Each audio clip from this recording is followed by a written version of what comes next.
Hello and welcome to Tonic Studios. I'm Leo and I'm going to show you today how to make the Buzzy Bag.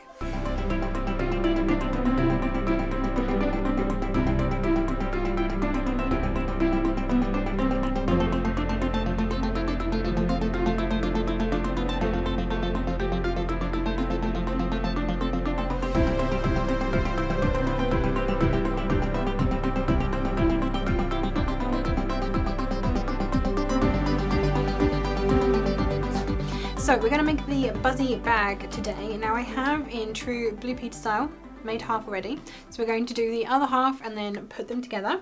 I have my die set here with of course my full instructions inside in case we need to refer back to them. As you all know by now, we tend to make these things many months in advance, and we've slept since then, so we don't entirely remember exactly how we put things together by the time we come down here to do this.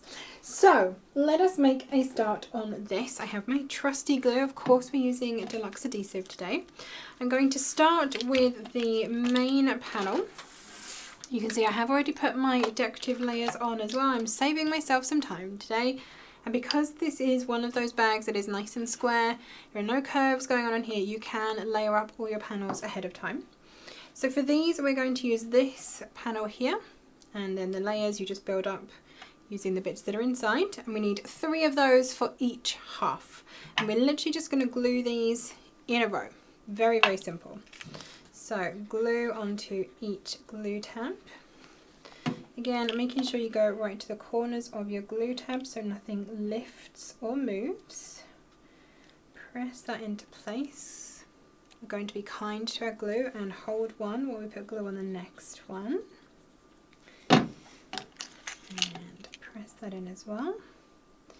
So when you're gluing these together, you want to make sure that you glue up to but not over the score line. If you go over the score line, you're going to find you have problems when it comes to then folding this all up. You want to keep everything nicely lined up as well. Okay. So there is the start of our Buzzy Bag, side 2.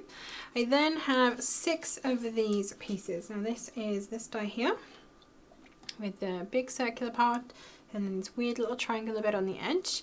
Now the instructions say to do this slightly differently. They say to glue all of these together, so 3 and then put them onto the side. You can do it that way if you want. I found this way a little bit easier, so whichever way works best for you, you can choose for yourself.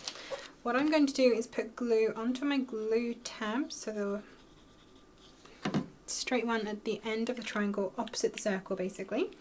And I'm going to then put this under these pieces. Again, gluing up to but not over the score line. And you want to make sure when you do the first one that your point here lines up with this edge.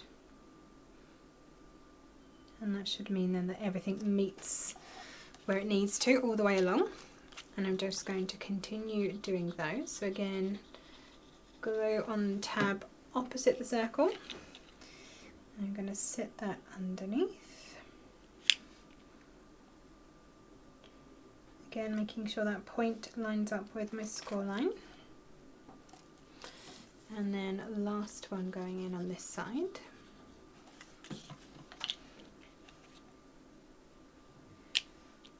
Like so. Press that into place. And we're going to do exactly the same thing on the other side. And I'm going to start at the top this time because I've got that nice point that I can line up. So pop that underneath. Up to but not over the score line. And then making sure that we're lining up here.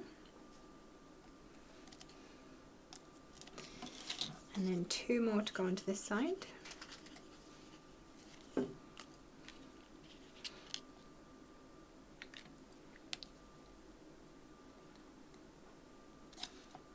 Okay, that one is lined up nicely. Press it down. The benefit of using wet glue over tape, number one, it does last that longer. Get a better bond with a wet glue than you do with a tape, but also you've got a bit of wiggle room. With red liner tape, once the 2 pieces touch, that's it, they're stuck. Whereas with wet glue, if it's not quite lined up exactly how you want it, you can kind of shimmy it around a bit and move it back into place if you need to. Okay, I'm going to flip this over and I'm going to just thoroughly press all of these down from this side just to make sure that everything is really nicely adhered. Because I've used pearl cardstock and because I'm doing this quickly because it's on a video, don't want anything to move or pop out of place. So I had already pre-burnished my score line, so everything now moves nicely and freely. So we're going to start putting this side together since this is the side that we glued first. So I'm going to pull down first of all this tab here, and I'm going to move this one over the top. I want to get it so that it is at a 90-degree angle with this piece. You've got a nice crisp edge here, nice corner, but I want the circles to line up on the side. So I'm going to pop some glue all the way around the circle and then down the edge of this curved glue tab on here, and then also just on the inner edge of this piece here. That one goes down first, and then I'm going to bring the circle over the top. It is easier to sit this on your mat. Maybe if I do it this way you can see a little bit better what I'm doing. Oop, there we go. So I'm trying to make sure this circle is nicely lined up here, and I've got a nice crisp angle from my end piece to my side pieces here, and then just press all along that glue tab there. And I'm going to do exactly the same on the next one. So again, I'm going to put glue around the circle and along the edge of the curved glue tab, and then on the inner edge of that piece.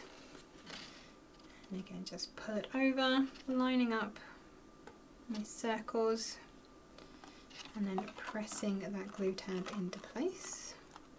You can see the other side is already trying to join the party and join itself up as well. Okay, and again, let's pop these out so I get them in the right order. So glue on the circle,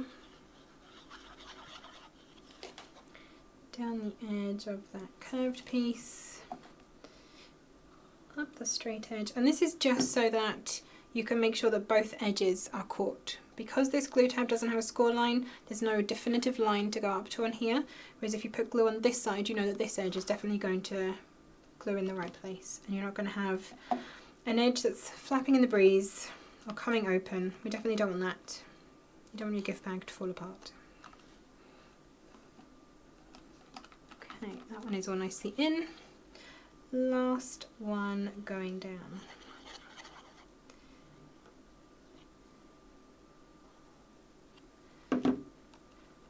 So, like I said, I found it easier to build it this way. I could make sure that I had the right angles for everything because I was going from a square edge. If you would prefer to do it as Toby did it in the instructions, if that works better for you, go ahead. It's all about what works best for you and how you build things. Everyone crafts in slightly different ways, I think, so find your own solution. So I now have two halves that look exactly the same, which is what we're after. One of these then is going to become a hinge. So if you have a look, if you have one side that you're more happier with, that you would prefer, you know, that one's a bit dodgy, I've got some glue hanging over the edge of there, that could perhaps be your base. You choose. Whichever one is going to be your top, you're going to want to bend your glue tab both ways just so that this now becomes a hinge and is going to move nicely. And we are literally going to glue that then inside the one at the back, which is going to form our bag. I said this was a nice easy one, right? Quick and simple. So pop that into place. The most complicated bit of this is going to be holding this in place while you move your other hand inside to press the glue tab. This is where, you know, having extra hands is always helpful in the craft room. So, even better, look, I can do that. Make sure that's in the right place. Again, my trusty precision creaser, just pressing my glue tab along. So I've now got a nice join on here, which is hinging my gift bag. So you can already see how this is coming together. Which way is it sitting? That way, that way, that way, that way. There we go, like so. One gift bag together. All we need to do now is add on our handle. So I'm going to pop that to one side and leave it to dry. Bring in my handle pieces. So we have 2 of these long pieces here, which are up here. I have already added one of my decorative layers, and you'll also notice I've got a little circle on the end, which is the small circle that's in the middle of here. We are going to need 6 of those in total, 2 of which are going to help us form our handle. And what I've done is I've actually tucked it under the edge of my pattern piece on here. So for the first one, I'm just going to run my fingers along this just to give it a bit of a curve. This handle is going to go up and over the top of your bag, so it does need to have a bit of movement to it. So I'm going to flip this over and put some glue onto that circle that I've glued onto the end. I'm going to put the other of my pieces on and press that into place. And then I have one more of those little black circles I'm going to glue underneath. And this just then anchors the 2 pieces of your handle together, top and bottom, to make sure they don't come apart. So now that I have that in place, I can then put on my pattern piece. Not cutting, right? Good. And you will notice with your pattern piece it has a very subtle curve at one end and a straight edge at the other. The curve goes at this end.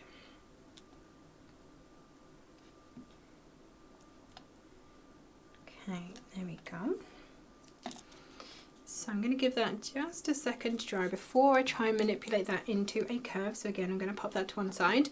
Now I need to do the actual mechanism that's going to let the handle swing over the bag. So if I bring it back in my bag, I'm going to pop it on one side.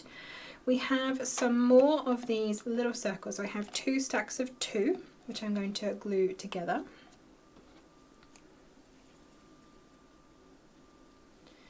First of all. And the same with the other pair.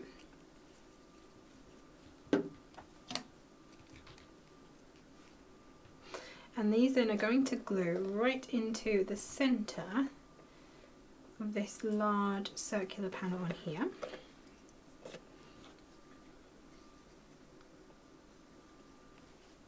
So there is the first one going down. And then flip that over and do exactly the same on the other side.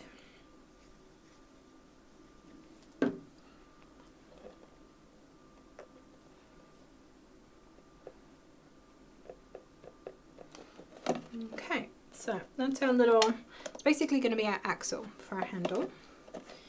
And do I have this the right way up? Yes, I do. Good. What you should end up with, so when you're putting your bag together, you want to make sure that your lid goes inside the base and that it's the base that you are putting these pieces onto. You don't want your handle on the lid because that's just going to pull it open. You need your handle to be on the base. So this is hopefully, fingers crossed now, glued enough for me to curve this. I'm going to go in with this because I can feel I'm going to give myself a paper cut if I keep running my finger down the edge, and I definitely don't want to do that today. So we are going to place the handle over the top of here, and then to lock it in place we have a big disc like this, which is the central die in here. You can then layer it up, which I have done with a piece of pattern as well. So we need to put glue only on the little circle in the centre. And then we're going to line up this disc with the outside. So you should have a nice even border. And I'm going to press it just from inside as well. So you can hopefully see just on here, I've got an even border of the actual bag base, that large circle. Press and hold that, and you should find now that your handle can freely swing on there. I'm going to repeat that then on the other side. Let's open this completely, that will make it easier. So handle goes over, glue onto our little black circle in the middle, pop down our layer again, nice even border around the edge, press and hold that in place, and while you're holding it just make sure that your handle is still moving freely, you've not got any glue in the wrong place, hopefully, fingers crossed. So this now is our little bag with its handle, so we are making progress. There we go, getting there. The last thing to do then is to put on our latch. So if I sit it just like that, we've got two pieces for this. Shimmy that out of the way again. I have my two lock pieces, which are actually on one die here, and then I have this little latch, which is just here. I'm going to just quickly fold this along with the score line. I'm going to put some glue on the top, just on this triangular piece. And if I bring the bag back in, I'm going to put this so that the score line just meets the edge of my bag. And I'm going to put it in the center. And then just give that a few moments to grab. And then for these pieces, we do have a score line. You can probably only just see this, but there is a score line, I promise, just along here. I'm just going to fold these over. I find a ruler or a paper crease or something like that can really help. Because we've got this lovely debossed pattern on here, you will find it will try and sometimes bend along that instead of along the score line. So if you just start using a flat edge, you'll start the score off the burnish where you need it to be. So we're going to glue the two rounded ends together.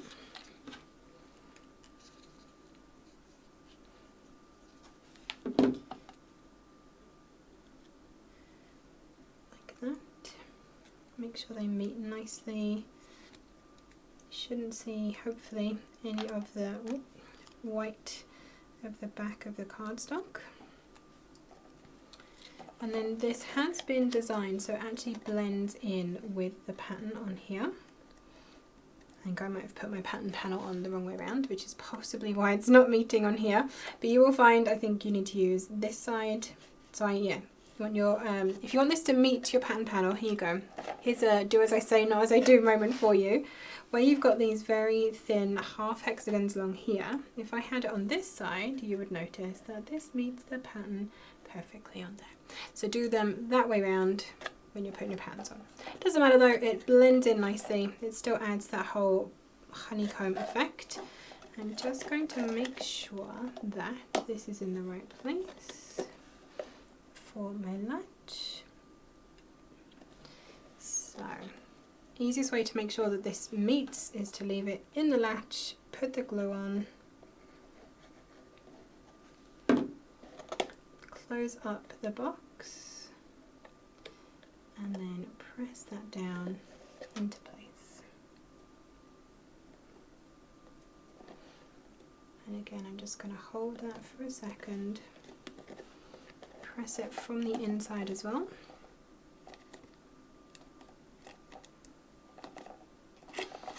And then our little latch will just go nicely over there.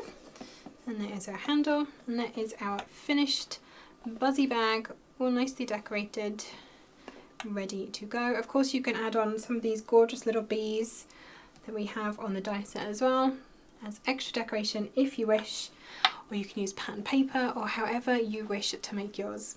Thank you so much for joining me, and I'll see you all again very soon. Happy crafting!